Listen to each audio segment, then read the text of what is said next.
मोहतरम नाज़रीन, इंसान की ज़िंदगी अपनी गुज़ारने के लिए क्या मैक्सिमम ख्वाहिश हो, किस चीज़ की रिक्वायरमेंट है, किस चीज़ को तवज्जो देनी चाहिए, क्या प्रायोरिटी हमें रखनी चाहिए। 3-4 ही ख्वाहिशें हो सकती हैं ना। एक तो सेहत अच्छी रहे, दूसरा दौलत हासिल हो, तीसरा इज़्ज़त कायम रहे और चौथा अगर कोई मैक्सिमम क्लेम कर सकता है, जैसे जो चाहता है और वो शोहरत। अगर आपको इनको प्रायोरिटाइज़ करना पड़े, तो किस चीज़ को तवज्जो देंगे ज़्यादा? किस चीज़ को प्रायोरिटी देंगे? सेहत को। अगर सेहत है तो आपकी दौलत भी आपके काम की है और अगर सेहत नहीं तो दौलत किस काम की। और अगर आप कुछ इस दौलत को इस्तेमाल नहीं कर सकते, उससे कुछ ले नहीं सकते, खा नहीं सकते, भाग दौड़ नहीं कर सकते, चल नहीं सकते, तो फिर सेहत को ज़्यादा तवज्जो देनी चाहिए या उस दौलत को। जिसके लिए बचपन से हम शुरू करते हैं कि मैंने बड़ा अफसर बनना है, मैंने ये बनना है, मैंने ये बनना है, पढ़ो लो, गधों की तरह बोझ लदा हुआ है हम पे और भाग रहे हैं किताबें लेके।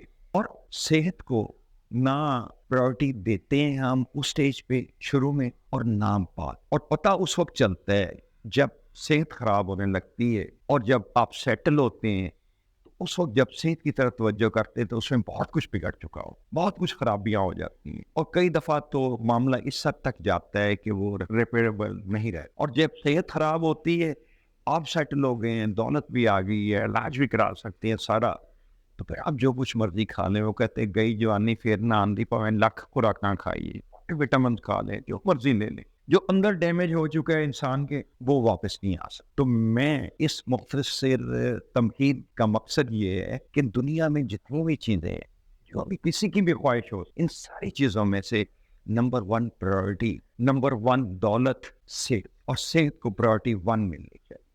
उसके लिए चंद एक चीज़ें ज़रूरी हैं। मैं इस प्रोग्राम की इसलिए भी आपको तवज्जो दिलाना चाहता हूँ कि आजकल हमारी प्रायोरिटीज़ बदल गई हैं, बच्चों की भी, बड़ों की भी। बच्चों की क्या प्रायोरिटीज़ बदली?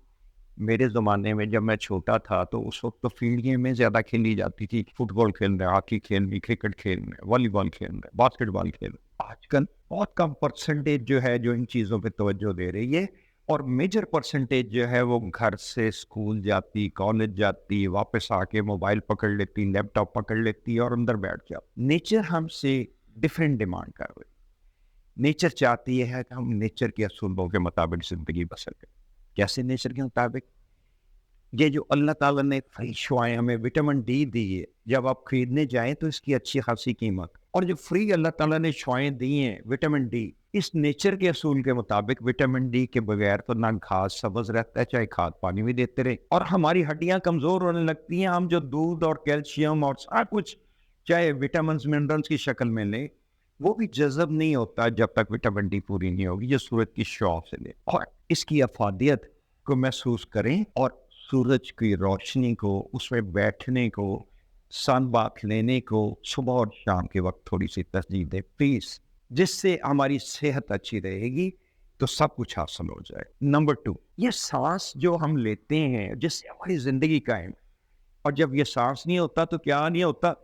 आस भी नहीं रहती ज़िंदगी की। और फिर आप ज़िंदगी जब चली जाती है तो क्या चीज़ जाती है? सांस। खून तो वही होता है जो अंदर रहता है। इसको डीप ब्रीदिंग करें और लंबे सांस लें, और इसको पार्क के लिए ताज़ा हवा में, पॉल्यूशन फ्री एनवायरनमेंट, थोड़ा सा वक्त दें कि हम इस पे इसको तवज्जो दे सकते। थर्ड, रुझानात बदल गए हैं। आजकल पिज़्ज़ा, बर्गर, सारी चीज़ें, और इनमें क्या न्यूट्रिशन इनफ है जो आपकी ज़िंदगी की ज़रूरत है, जो आपके जिस्म की ज़रूरत है, जो कैलोरीज 1500 से 3000 तक हर एक शख्स की ज़रूरत है।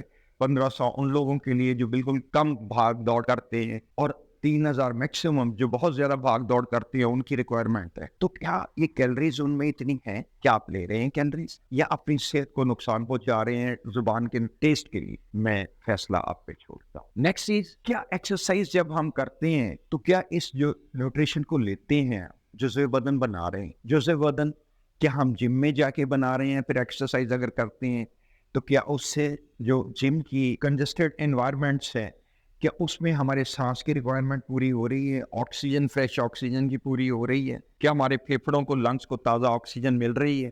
तो थोड़ा सा टाइम दीजिए पार्क को भी, भाग दौड़ को भी, जॉगिंग को, वॉकिंग को थोड़ा सा टाइम दीजिए। फिर یہ جو ہماری بونز ہے، جو اسٹرکچر ہے ہمارا، جو بیسک اسٹرکچر ہے جس پہ ہم کھڑے ہیں، ہمارا دماغ بھی، سر بھی اس پہ کھڑا ہے، ٹانگیں بھی اس پہ کھڑی ہیں، یہ ہڈیوں کا اسٹرکچر ہے، بونی اسٹرکچر. اس میں 360 جوائنٹس ہیں، صرف جوائنٹس، جوڑ ہے، جگہ جگہ بنے ہوئے، انگلیوں میں بھی ہر جگہ پہ جہاں سے موومنٹ ہوتی ہے. اور یہ بونی اسٹرکچر کچھ چیزوں پہ مشتمل ہے، like calcium, vitamin D, magnesium, phosphorus, silicon, copper اور فلورائڈ. اور ان کے بغیر یہ ویک ہونے لگتے ہیں. اور آج کل بچوں میں، جیسے میں نے پہلے گزارش کی کہ وائٹامن ڈی کے بغیر کیلشیم بھی ابزارب نہیں ہوتی، تو ویکنس آنے لگتی ہے نا، ہڈیاں کمزور ہو جاتی ہیں، نرم ہو جاتی ہیں، درد کرنے لگتی ہیں. اور جب زیادہ کمزور ہوتی ہیں تو پھر ڈسکیں بلج ہونے لگتی ہیں. ڈسکیں جب بلج ہوتی ہیں، سلپ ہوتی ہیں، تو کمپریشن آ جاتی ہے نروز پہ، جس سے پورا طرح باڈی کا نظام ٹھیک نہیں رہتا اور اس سے ویکنیس آنے لگتی ہے. ان کنسرن میں اگر C6 سے آئے تو گردن کندھوں بازوں میں آ گئی، اگر آکسیجن C1 C2 سے متاثر ہوئی تو آپ کا چہرہ اور دماغ بھی ویک ہونے لگ گیا، حافظہ بھی ویک ہونے لگ گیا، میموری ویک ہونے لگ گئی، میگرین آنے لگ گئی، چہرے پہ کھچاؤ آنے لگ گیا، جاز ویک ہونے لگ گیا، تو زندگی بری طرح متاثر ہو جاتی ہے. اور اگر L3 to L5 لوور لمبس میں، لوور ورٹیبراز میں پرابلم آیا، ڈسک بلج ہوئی، تو نیچے کا 50% تو بلڈ فلو نکلے حصے میں ہے نا، وہ سارا حصہ متاثر ہو گیا، کمر درد، گھٹنے درد. تو یہ مختلف ایجز کی ریکوائرمنٹ سیم نیچر کی رہتی ہے، کیلشیم، وائٹامن ڈی وغیرہ. جیسے میں نے گزارش، ان کا خیال کریں، اپنی صحت کو توجہ دیں. اور اگر یہ پرابلم آتا ہے سلپ ڈسک وغیرہ کا، تو ہم کائروپریکٹر بغیر آپریشن، بغیر دوائیوں کے، سارے جوائنٹس کا اور اسپائنل کارڈ کا، جہاں سے یہ پرابلم آتا ہے، اگر آپ کی MRI میں پرابلم آیا یا پین آئی کسی جگہ پہ پوری باڈی میں، تو ہم کائروپریکٹر علاج کرتے ہیں وداؤٹ میڈیسن. اور باہر کے دنیا میں تو ہر مہینے پریونٹیو کیئر کے طور پہ جایا جاتا ہے کہ گاڑی کی اگر ٹیوننگ کی ضرورت ہے تو ہماری باڈی کو بھی ٹیوننگ کی ضرورت ہے، کہ اس میں بھی فلکچویشن آئے گی، ڈسکوں میں پرابلم آئے گا، ورٹیبرس کی الائنمنٹ متاثر ہوگی، اور جب الائنمنٹ متاثر ہوگی تو پورا جسم متاثر ہوگا. تو میں اس گزارش کے ساتھ کہ صحت کو پرائرٹی 1 دیں، دولت کو پرائرٹی 1 نہ دیں. بھاگ دوڑ کو پرائرٹی 1، بھاگ دوڑ جو زندگی کے لیے کی جاتی ہے اس میں صحت کو سب سے ٹاپ پہ رکھیں اور اس کے لیے ٹائم اسپیئر کریں. مجھے اجازت دیجیے. اللہ.